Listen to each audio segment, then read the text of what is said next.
So magandang araw kabola. Sa video nito pag-uusapan natin hindi lang po trade rumor kabola, kundi isa po talagang trade po kabola na nagano between Converge at ito nga pong Magnolia Hotshots, and then some interesting news. So hindi pa nakasubscribe, pakipindot naman po yung subscription button. Ito nga si Justin Brownlee, naglalaro po siya ngayon currently for a franchise dito nga po sa Indonesia.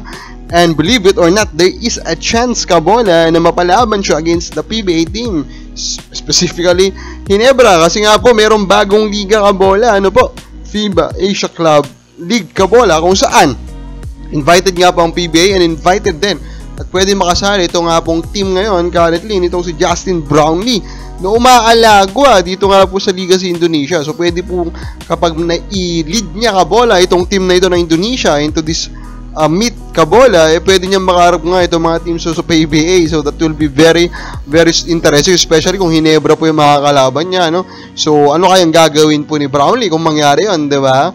Kabola, will he become professional and will just compete against Ginebra, halimbawa?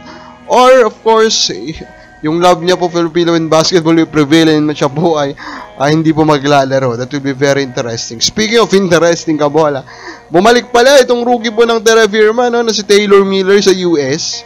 Hindi nyo po napansin kabola. Ito po is the number 12 pick of the most recent draft kabola. So of course hindi yan masyado napansin kasi nga maganda yung performance ng Terra Firma ngayon, diba? They are competing for one of the spot in the playoffs. Pero still, this is again a bad look kabola. Pero yun nga, yung rason daw is na homesick. Pwede ba yan kabola? Of course, that is a possibility, diba? Malayo naman talaga siya baka hindi din naman in-expect ng bata kasi in a way, medyo bata pa ito kabola na yun nga, maglalaro siya in a country na malayo po sa kanya pong nakagisnan po kabola. Pero yun nga lang, mukha dito po sa mga komento po ng management po ng Terra Firma, there's a chance na ata na baka hindi na to bumalik po sa Taylor Miller. Is Taylor Miller good? Is fine kabola, pero he needs actually more touches sana para po maipakita niya talaga kung hanggang saan po aabot din po yung kaya pong niyang gawin with his skills kabola. And then punta po tayo sa mga comments po natin dito. Grabe, Sambi, sugapa talaga lahat ng magagaling.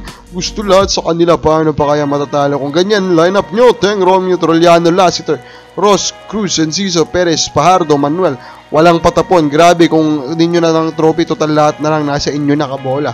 So, ano to? Anong fan ka, Mr. Edmond Recana? Fan ka ng anong team kabola, diba? Kasi hindi lang naman actually SMP yung pwede mong sabihin ng kaya. Pero of course, SMP pa rin may pinakamalalim, pinaka-talented overall, no 15-man lineup kabola sa liga. So, hindi po nakakagulat itong ganito pong klase ng komento. So, ito na nga yung trade. Converge po at saka Magnolia nagpalitan na naman. At nakuha nga po ng Magnolia si Jerick Balanza. So, pinalit po nila kanila pang 2024 second round pick para po makuha nga ito si Balanza kabola. Who wins the trade? Sa akin, medyo balance siya. For Magnolia, medyo questionable in a way kasi si Balanza is not a consistent 3-point shooter. And again, that is their biggest need, kabola. What he brings is again defense, and in reality, medyo marami na silang defender Medyo kasayis nga niya Rom De La Rosa is there, di ba?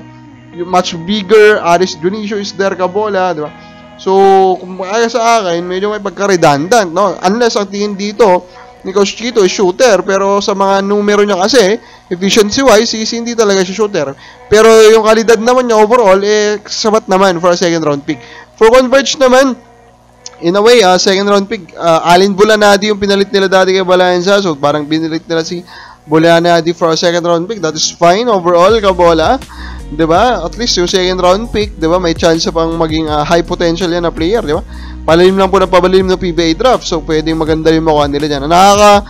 Pagtaka lang dito kabola, bata ito ni, ni Aldin Ayo, trinade na nila, diba? Hindi, may rumor tayong mapapalitan si Aldin, diba?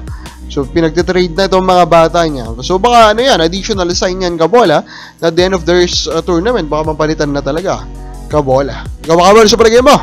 Bakit kaya ito ginawa ng Converge? Comment lang po sa baba.